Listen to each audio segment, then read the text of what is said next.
Well, the HCAF's coming back to life. I can see a few people. Not anything like it has been, but some signs of life. Oh no, there's a few people. And yeah, people. I used to come through here and see some signs of life. Ah, thank you. Been coming through here the past few weeks and nobody, brain fade, nobody about. So there we go. Oh, he looks like he's there we go, Dorchester Santa Pod Raceway bypass. Here we go.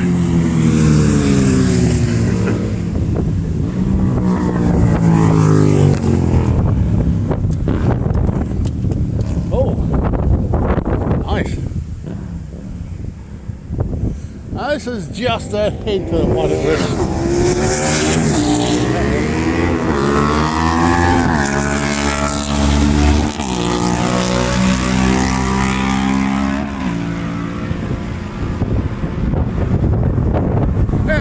Bloody cars.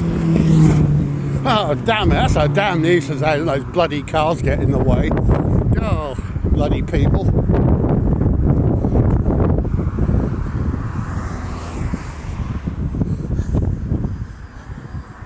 Yeah, back to normal.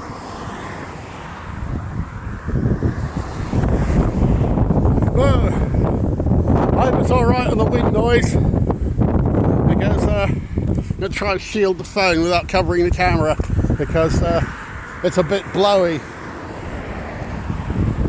The old wind farms will be making our electricity tonight, I think. But yeah. Anyway. And bit of history for you. Oh yeah, here comes a biker. Go on, biker. Brakes. Oh, there goes another.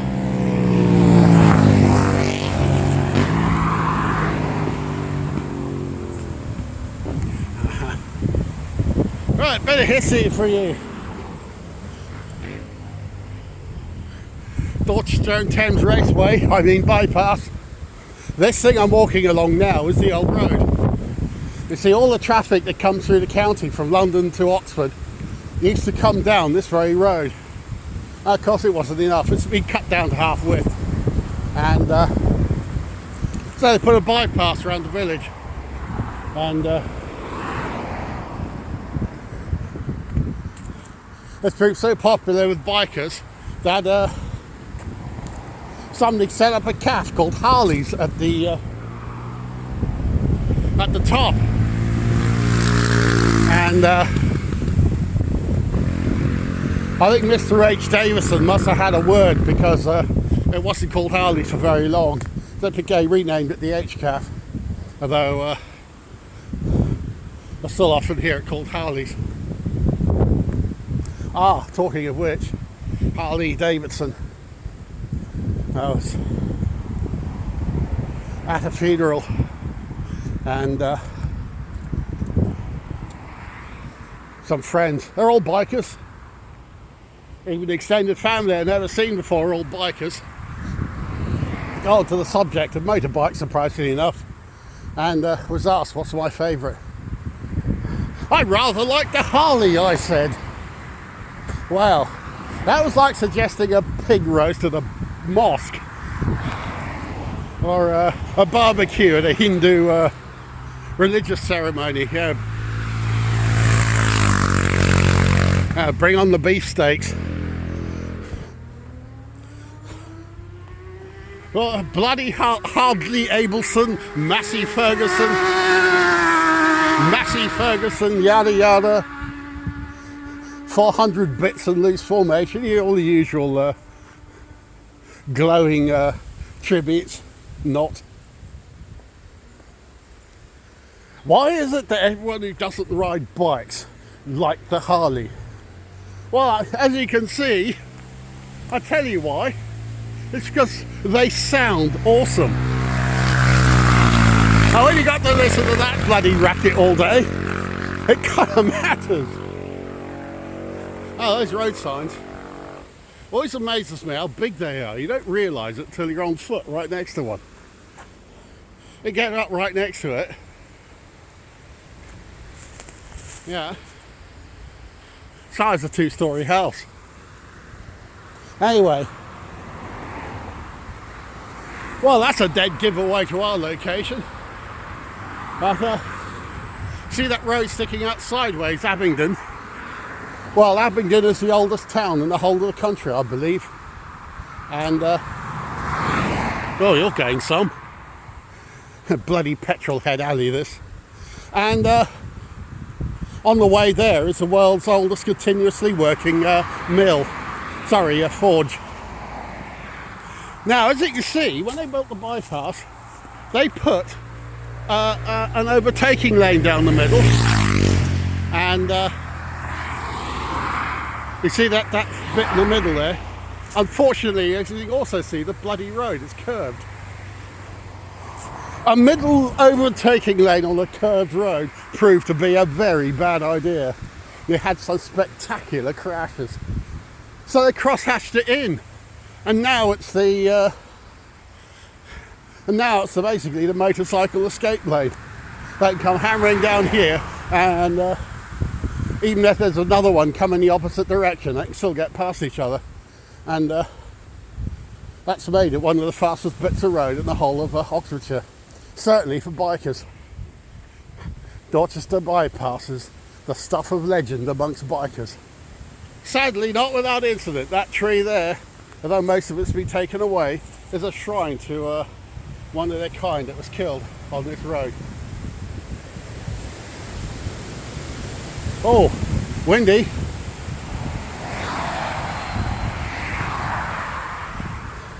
But after winding the way along the county's winding roads, they get onto the old bypass and they just like to put their foot down. And well, you get some really quite melodious stuff thundering down the bypass, and not just bikes. Yeah, somebody else coming, I think. Phew. Anyway, leave plenty of room as it's the era of social distancing, COVID-19 and all that. I've been doing this walk regularly now, once a day, and it's a big loop, literally round in a loop, and it's actually beginning to feel a little bit more like normal now. I could do this loop, and yeah, I might just see 1 or 2 cars on the whole walk, and maybe the odd bus with mostly nobody on it, and police cars and ambulances were the usual. But yeah, that's it. So now we're coming back to normal. This is the old road, the old Dorchester road, and wagons. I think they're Dutch, that company, Dutch or Swedish or something, that trucking company. It's their answer to Eddie Stobart. And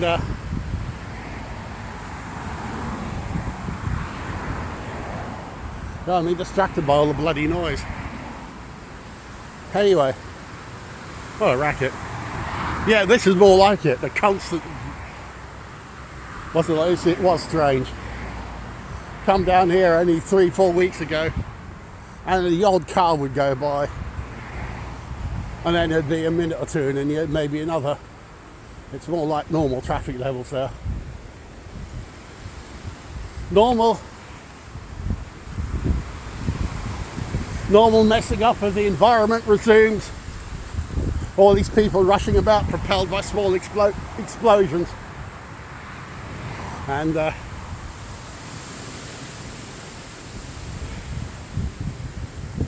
Yeah, this road I'm walking on, and they cut it down to half width.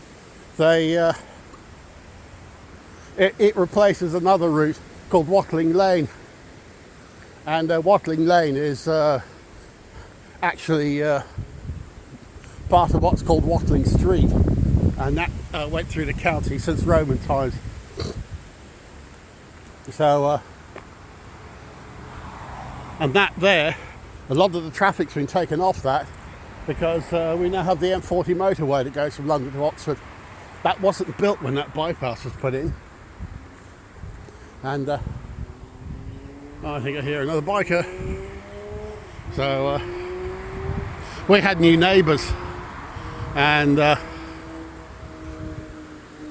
they moved into the house we used to live in.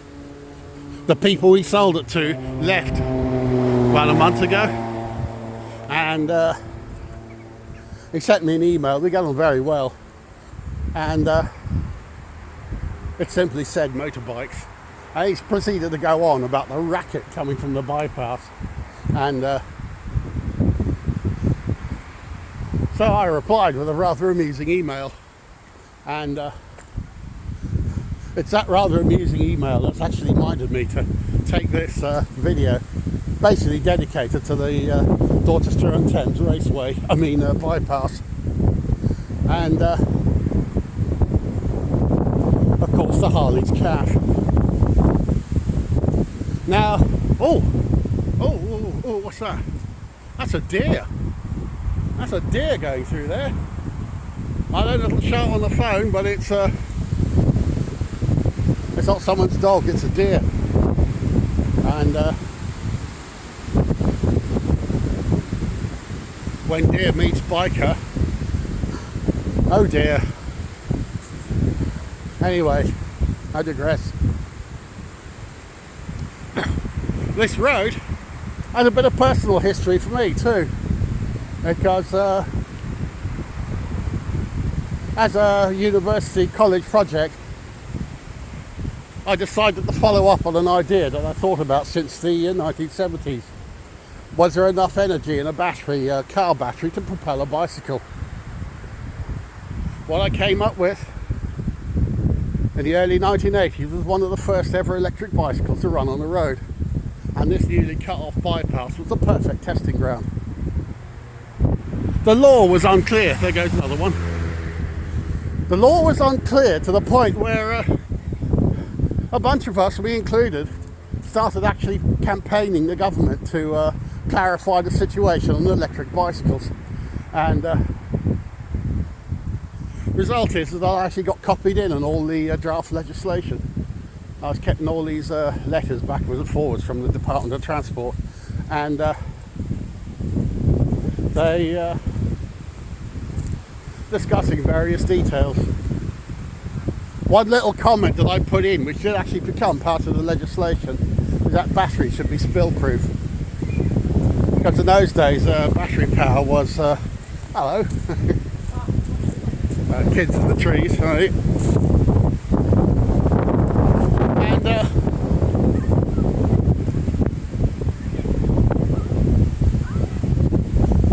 Brophy, where the hell was I? And they became law, because obviously bicycles, you can put them on their side. So if you put a bike on the side that's got a wet cell battery, it'll leak. And that did actually make it into the legislation. One thing that I recommended very strongly against was pedal sensors. And what I mean by that is the electric comes on when you turn the pedals, like battery assist. And because the problem is you only need I tend to find it's either or. You're coming on and off the pedal assist, and independently of how hard you're actually pedaling. For instance, it's handy to use it to set off and to go up a hill, but the other time you actually want the pedal and don't want to be bothered by the motor. And I recently had a go with a pedal assist electric bike, and it was done using a magnetic sensor on the pedal crank. So my first go was, this was in Kidlington. Wow, this is getting blowy. This was in Kidlington.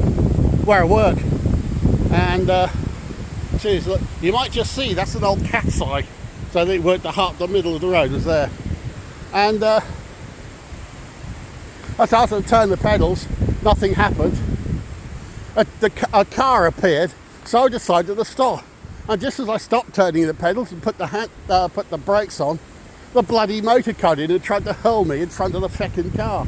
What a daft, stupid arrangement. So I'm very delighted way back in the 1980s that the UK government decided not to go with pedal sensors.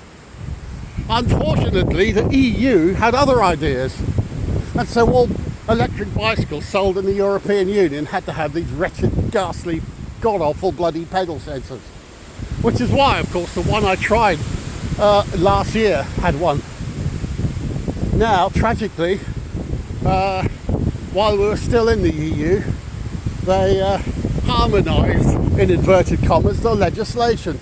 So now all bicycles, electric bicycles in the UK, need to be fitted with these god-awful pedal sensors. So, well, I won't have anything to do with them, because quite frankly, I think they're dangerous. Now these three, okay, these three have been coming around this loop every day,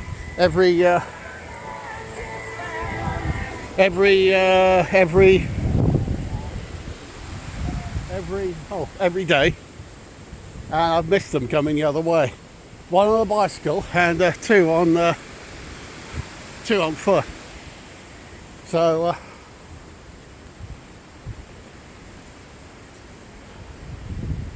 but yeah, I'm planning on building an electric bicycle actually. I've got the itch to get back into the technology. Well, my goodness, it's seriously moved on since where I was. Since the 1980s. The technology is just unbelievable. Oh, and talking of technology, when they first cut this road off in 1982, it became the test runway for the first ever flight of my first ever electric-powered radio-controlled model aircraft. And again, has the technology moved on? Wow. It bombed down the road, pulled back in the stick, up it went. I turned the motor off, immediately it became airborne, and it glided and glided and glided, and it went about 200-300 yards before it put down on the road again. And the fact that it glided in the air for much longer than the motor was running on the ground proved that it had actually achieved enough thrust for sustained flight. And yeah, well pleased. That was a moment. That was a nice moment. That was, and that was the beginning of my long-standing adventure with electric flight. But the world changes. Oh, the way it's catching up. And rain fade.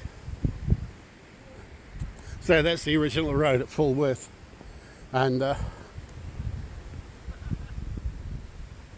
this is our street here actually. We're just in here, and our old house was actually at the front of a very long plot, and this is the back. But because the traffic's now got a lot quieter, we managed to get planning permission to put a driveway in on the shallow bend that's in the road, so we're effectively on the corner, and that meant we could build a house and divide the plot in two. And many memories are standing about here on the waiting for the bus to go into college, and he used to come through here, of course. And before the bypass was built, I remember all the little campaign posters we had. Dorchester bypass now, Dorchester bypass now. Oh, here's us. Here's the corner of our